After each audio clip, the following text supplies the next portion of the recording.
What's up, guys? Matt here at another fun-filled, exciting episode of Smack to the Mat.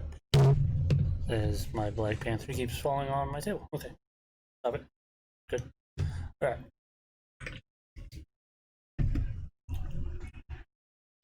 Anyways, we're gonna do a quick Raw recap, and then we're gonna have fun and go from there. So, start the show, shall we?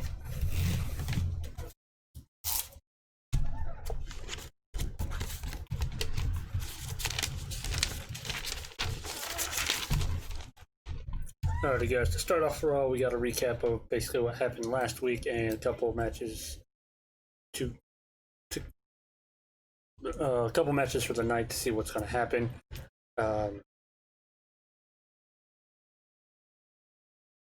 So, case in point, Sasha Banks versus Asuka in a basically, no matter how you win the match, or basically the winner becomes the new Raw Women's Champion, which was pretty decent. It was actually a really long match, and it was in the last hour. So, and then we had Drew versus Dolph in a rematch on Extreme Rules as well, and Drew picked the stipulation, as well as we got a triple threat tag team match for the number one contenders to take on Street Profits for their titles. So, anyway, so the show kicked off. They also did a highlight of Randy Orton beating the Big Show last week in that unsanctioned match. So basically, the show kicked off. Randy Orton came out, was saying, "I'm the best. I'm the best I've been in a long time, so to speak." So he ended up doing that. He ended up just spewing some BS about, he knocked out Edge, he knocked out Christian, he's knocked out Big Show. They're all on the shelf now, so he's got nobody left. So instead, he's going to come after Drew McIntyre and his WWE title. So, spew. I want your title. I'll make my mark. Basically, which you read the dirt sheets, you would know this was going to happen. So that happened. And then, I want to say as... Was it? Yeah, as Randy Orton was leaving ringside, Nia Jax came out, and she started complaining about the Asuka Sasha Banks situation. And when she came out, she's talking about how Charlotte jumped her way to the top, but now Charlotte's injured, so there's that. And now she's here. When's it her time gonna come? And then play some other music. Somebody's theme goes off. Who was it? Shayna Baszler. Which I think, in my opinion, I was never happier to see Shayna Baszler. So she showed up. She got in the ring. She's about to say something, but instead, Nia Jax plows her. They brawl. Cut to commercial. We come back from commercial. Right off the get-go, first match of the night is the triple threat number one contenders match for the tag team titles. So you got Street Profits come out. They're in the ring. They're talking about it, about who they think, or out of the three teams, who they personally want to fight against, and they also do the the introductions as well. So first up, they're talking about the rivalry with them and the Viking Raiders, as well as they say, the Viking Profits are immortalized, so to speak. They didn't say that, but that's the way I interpreted it. Basically, they'll fight each other when it comes down to it. They're friends, but when it's time to brawl, they'll brawl. After the bell rings, they're good. Boom, back to being good friends. So they introduced the Viking Raiders. So there's team number one, the Viking Raiders. Hanson and Rowe, Eric and Ivar, whatever you want to call them. They come out. They're wearing the Viking Prophet shirts, which just have the Viking... What is it? It's just a V inside a red Solo cup. It's like a V that has the their headgear is what it looked like, and then they got the red Solo cup with a P on it, representing the Street Profits. So it looked okay. It was pretty cool. I'll take it for what it was. And then next up, they introduced Ricochet and Cedric Alexander. aka Two Fly Crew, because that was a name they came up with on the internet. They should get that patent though, because that was great.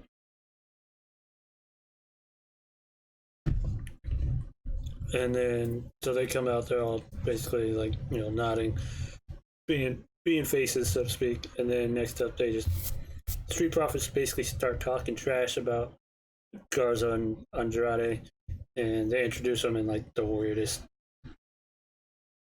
like according to Samoa Joe, biased way, but Joe's the color commentator, so he had to say something. And so yeah, so they're out. Match begins. It was mainly Ricochet and Cedric taking on the Viking Raiders at first, and then after like 5 minutes, they were like, "Screw this." They start attacking Garza and Andrade, and good back and forth matches. A lot of good high spots between all three teams. Honestly, did one of them? No, they didn't. Okay, I want to say I could have swore one of them went to do their finisher, but do remember Ivar got on the top rope and went to do a splash onto everybody, and Angel Garza pushed Eric into the as you saw, and he basically pushed him into the Cedric and Ricochet, so he takes everybody out. Andrade rolls one of them back in the ring, goes to tag Garza. Garza hits the wing clipper. Match is over. Your new number one contenders, Garza and Andrade. Which I saw that coming. Who didn't see that coming? They've already fought the Viking Raiders multiple times, and give me more of that. But odds are Profits are going to lose it at SummerSlam, or whatever. That match is That match is later next month. So when they do that match, we'll have our predictions, and I'm probably going to go with Andrade and Garza on that one. But we'll see. Things can change, so we'll see what happens. Next up, we got Seth. He comes out to talk about Rey Mysterio being gone. He's not blinded, but congrats on him healing. He's going to be out for a long time, which we know the reason why that is. Yada, yada, yada. And then, so... Hang on a sec, guys.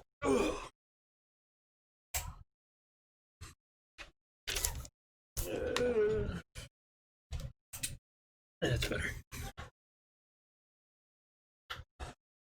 So then comes out and he's saying that he's going to bring Dominic to the ring on behalf of Rey Mysterio.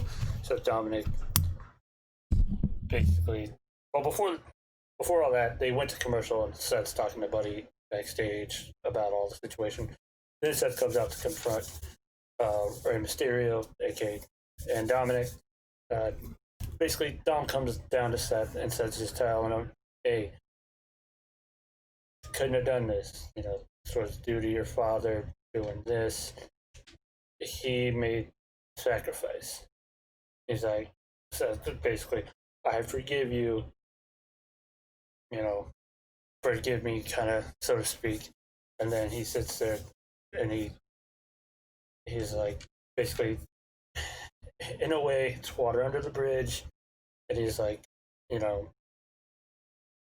basically just says, sits there, and then he just opens up his arms for, just like come home, so to speak, kind of. That's the vibe I got from it. Whatever. And so Dominic, thinking about it, like takes a step and just starts to beat down on Seth. Buddy gets involved. He starts beating up Buddy. Goes back to Seth. Buddy gets up and starts. Then they both just start beating the crap out of Dominic. Threw him into the barricade. I think they also threw him into the announcer's table. I might be mistaken on that. They were about to do something. I think they were either going to do what they did to Aleister Black's arm, which was take off the cover of the announce table and put it under basically his forearm and just start stomping on it, kind of deal. They were about to do that, and then that's when Aleister Black ran off the stairs and just basically started cleaning house. Then, they were going after his arm because it's injured. They just beat him up. Seth hits the stomp. Goes over to they're over by the ring steps, and he looks at Buddy, and he tells him to make the right choice, basically make the sacrifice that needs to be made. And Buddy's hesitant, and he's like, "Do it!" Smacks him, "Do it!" So he goes to pick him up. Murphy does it to Seth. He's like, and Seth's just telling him, he's like, he's done it. He's beaten you. He's beaten you. He's beaten you. This is your chance. Do it. So Buddy Murphy puts his eye on the corner of the steps, like what they did to Rey Mysterio. So now Aleister Black's out for a while. After about 10 seconds or more of them doing that to Aleister Black, he ends up, Dominic ends up just, you hear a crack out of nowhere, and then Murphy's just like punching over, and then Seth looks, gets cracked. Dominic comes out of nowhere with a kendo stick, just starts whooping everybody's ass. Seth and Buddy flee. Refs come down to check on Aleister Black. Here's my problem. Is we know Humberto Carrillo and Aleister Black are, I don't want to say they're friends with Rey Mysterio. They probably are friends with Rey outside the biz. Or, they could be, who knows? I don't know. But Aleister Black's about to do this. Carrillo's been involved in this rivalry because he looks up to Rey Mysterio. And yet, he's not out here to help Aleister Black? Because they've seen before. And I'm like, why? Where is he? This makes no sense. And then later on, you find out he's fighting Buddy Murphy in a match. And I'm like, that would have been more point to have him come out and help Aleister Black and Dominic. Then you could do the match right then and there, and you could have saved Aleister Black. Or you could have turned on Aleister Black. Either way, it's water under the bridge. Don't care. Just had to put that out there. So, anyways. Next up, shows Ali backstage. He's just kind of, stretching, warming up. Truth shows up, says, "Hey, I heard you're going to be on the VIP lounge." He says something comedy-esque, because that's, what he does. That's our truth for you, anyways. So he says something comedy along the comedy aspect lines, and then he's like, "Are you going after that 24/7 with Shelton Benjamin being?" He's like, No. He's like, "I'm just a guest. I'm fighting Bobby Lashley. I'm not going after. I don't care about Shelton Benjamin in that title." He's like, "All right, good. I'm getting my baby back." And he's like, all right, sounds cool." And he looks at him. He's like, "You're all right, Mufasa." And walks off, and then Ali's just like thinking about it, and he's like, "Did he just call me Mufasa?" Whatever. They go to commercial. They come back from commercial, and then MVP, Lashley, and Shelton Benjamin are already in the ring.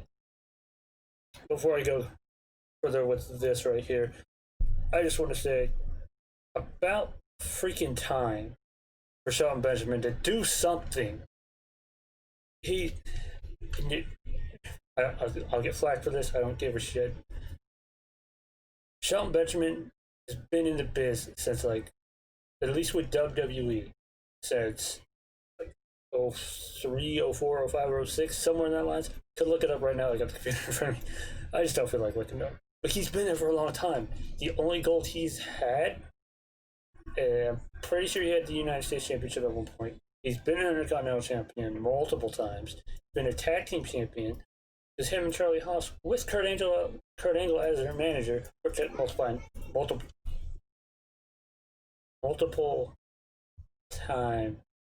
multi-time, thank you, tag team champions. So, sorry, I'm slow, I'm stupid, I know, it's all good.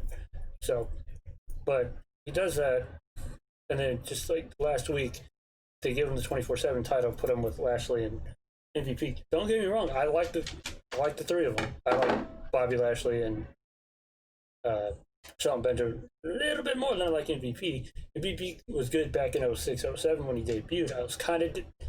I dug him, but I didn't dig him. You know what I mean? I actually saw him live fight Jeff Hardy, so that was cool. That was Judgment Day 08. Yeah, I remember that day. So anyways, but just the fact of giving Shelton Benjamin something to do other than, they had him with Gable at one point, which they were trying to recreate team, world's greatest team tag team. Didn't really happen too well. Then he was just, they do backstage stuff with him where he just became a gift, so to speak. And my thing now is he's part of the Hurt Business with Bobby and MVP.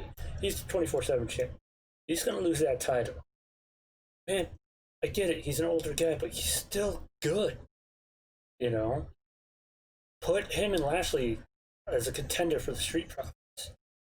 Let them fight the Street Profits. That'd be a great match, because Lashley's your powerhouse, obviously. And then Shelton Benjamin, he's not necessarily your grounder or your high flyer. He's somewhere in between. He's an in-between line of grounder, high flyer. Kind of like Matt Hardy was. Matt Hardy, in my opinion, you had Jeff, who was the high flyer.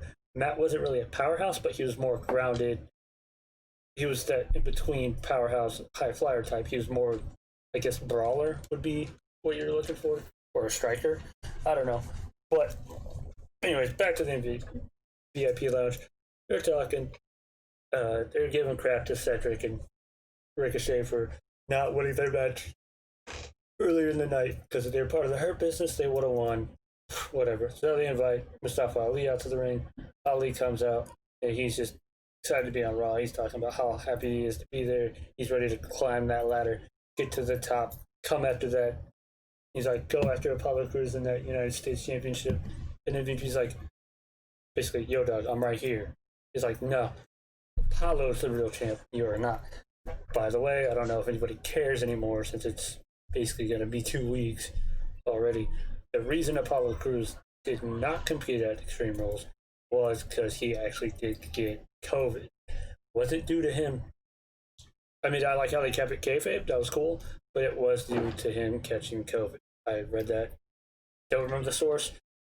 They might have been lying to me, but I'm pretty sure he had COVID. Damn near positive he had COVID. If I'm wrong, I'm wrong. I'm wrong a good, 85% of the time when I talk. So, anywho, doing so, Mustafa Ali's talking. R-Truth comes out, gets a pin on Shelton Benjamin to no avail. They in the VIP lounge. Brawl starts breaking out. They cut to commercial. They come back from commercial. Hit the bell for Bobby Lashley taking on Mustafa Ali. Which we all knew how this match was going to end. You got Bobby Lashley, who's just, God, give him that fucking belt already, man. You had the opportunity. You had it. You had that opportunity. And you squandered it. I'm not saying he has to beat Drew. I'm not saying he has to beat Lesnar. Just give him the freaking belt. He was good. He's good. He was good MMA guy. He was good back when he was the ECW champ. Give him the damn belt already, man. Sorry. He's just one of my favorites. He always has been. He's a baby face he's a tree with a baby face. That's all he is. But he's still good. He's still got it, man. They're building him. They technically built him to take on Drew. And he did, but he only got one. And then Ziggler gets two, and now Orton gets one. Man, give it back to Lashley. Go back to Lashley. Let's re-step. Lashley had him. Seth had him too, but my blanket fell. Oh well. So, yeah. Anyways, during the match, Tozawa tried getting Shelton Benjamin's title from him as well. Him and his ninjas show up. That didn't work. Basically, Lashley and MVP and Benjamin just destroyed all the ninjas. Like, Lashley threw a ninja right into the ring post, and he hit the ring post like this and kind of spun out. There's spin out type flying. Think of Wardlow's F10. Just picks you up, spins you, you go flying. That's kind of what it looked like. Bobby ends up winning with the full Nelson. After the match, they come back from commercial. They're doing stuff about Asuka and Big's talking about what led to this, which led to them being basically, they do a full recap of Extreme Rules on how Bayley took the ref shirt and put it on and did the 3 count to get the win for Sasha, even though it was no contest technically. So now their match is if you try to get if you get disqualified, you're not the champion. The person who won, basically, no matter who wins this match, will be the champion. There's no champion's advantage, so to speak. Which I was hoping they would have set up something for. All right.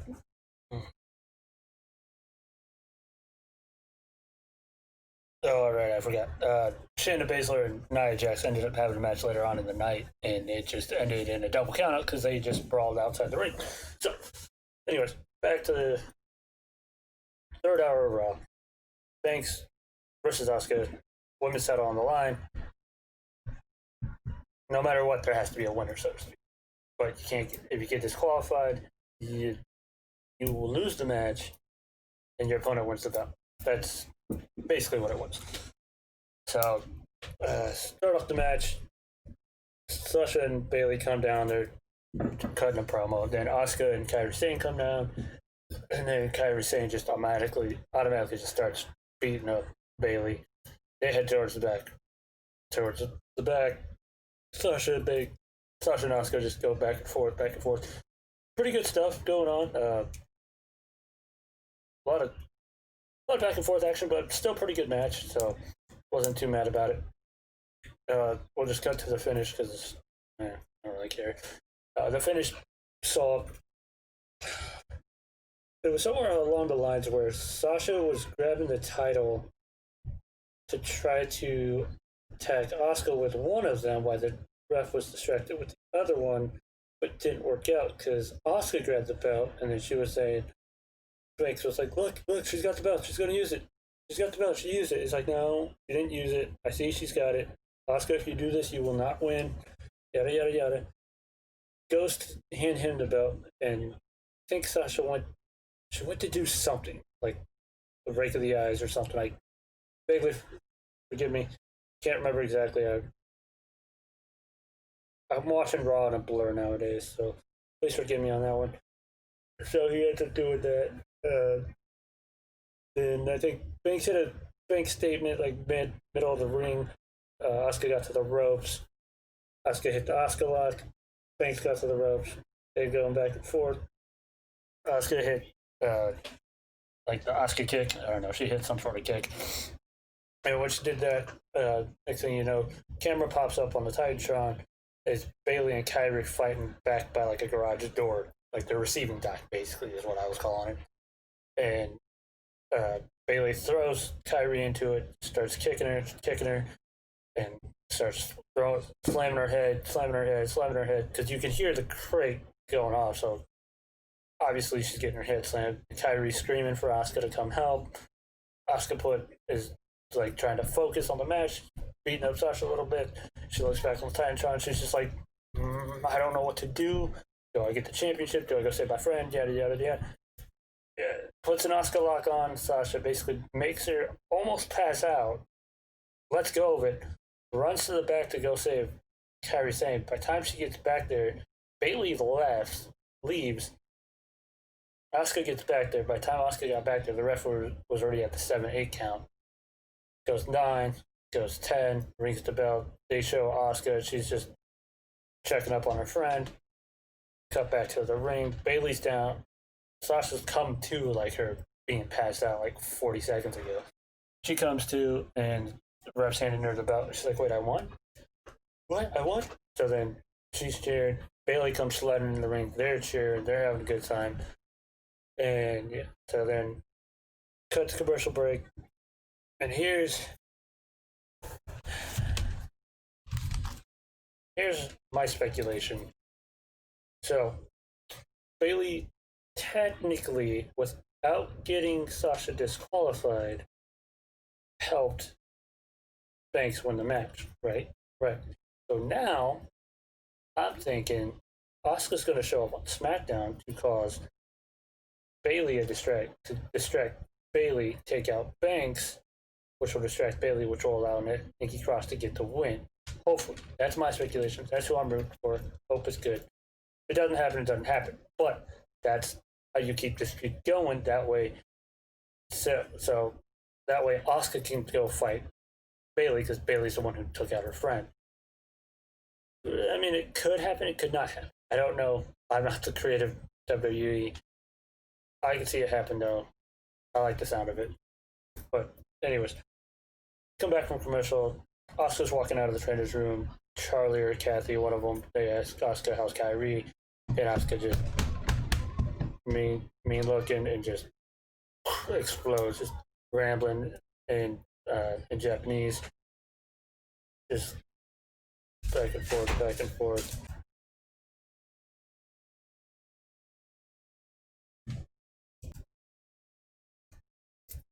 Just back and forth action. So basically, just screaming about what happened to Kyrie. Go lay down, dude. Sorry, my dog's down here.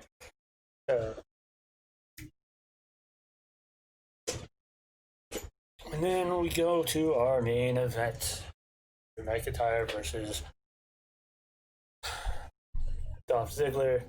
Pretty sure it was for the title. I'm not 100% sure, but I'm almost positive it was. And technically, their rematch from Extreme Rules. Now, Drew got to pick the stipulation, which could have been anything he wanted. A lot of people were, even him and Ziggler were having fun on Twitter in regards to the match. So they do the introductions, and Drew says, "Okay, Dolph, I let you pick the stipulation. You got to pick the stipulation, and you picked Extreme Rules. I'm going to do the same thing." And Ziggler's like, "Okay, but here's the thing. I get to do it too. So it's Extreme Rules match for both of us." Dolph's like, "All right, cool, whatever. Ring the bell." Match goes on. Basically, Drew was just destroying Dolph throughout this whole match. And then I think he hit the Future Shock. He goes to do something, and he's like, Dolph's like, "No, don't. No." He's like, you got me. You got me." The ref goes to look away, and Ziggler just low blows him. Kind of gets the upper hand. They got a table set up in the turnbuckle, and then I think he hit a famouser and the zigzag. Got 2 count on both of them. I think he was setting up for the super kick. Drew got up and just claymored him through the table. Gets the 3 count. We knew Drew was going to win. I mean, beforehand, Drew announced that SummerSlam it will be Drew versus Randy Orton for the title. So yeah. So then after the match, Drew's doing his victory pose. It's to myself. I was thinking, oh, Orton's going to come out during this match, hit that RKO, let Ziggler get the win. They'll turn it into a triple threat. No. Instead, they wait till Drew wins the match, does his victory pose. He's standing in the ring. He's holding the title up. And then I'm like, if they do not end it with an RKO, they are screwing this feud up. And just after I said that, like 3 seconds after I said that, just camera kind of cuts out a little bit, and you just see a body come flying, jump, boom, RKO. And I'm like, okay, thank you. I just wanted an RKO tonight. So, and then as my photo right there on the left of us, you can see Orton standing over Drew with the title. So that's the next feud. That's what I'll be talking about here in the next coming weeks. So there you have it, folks. There's my Raw recap in about 30 minutes or less. And as always, thanks for watching Smack to the Mat. And if you like, you like. If you don't, you don't. I understand. Like the astronaut says at the bottom there. You know,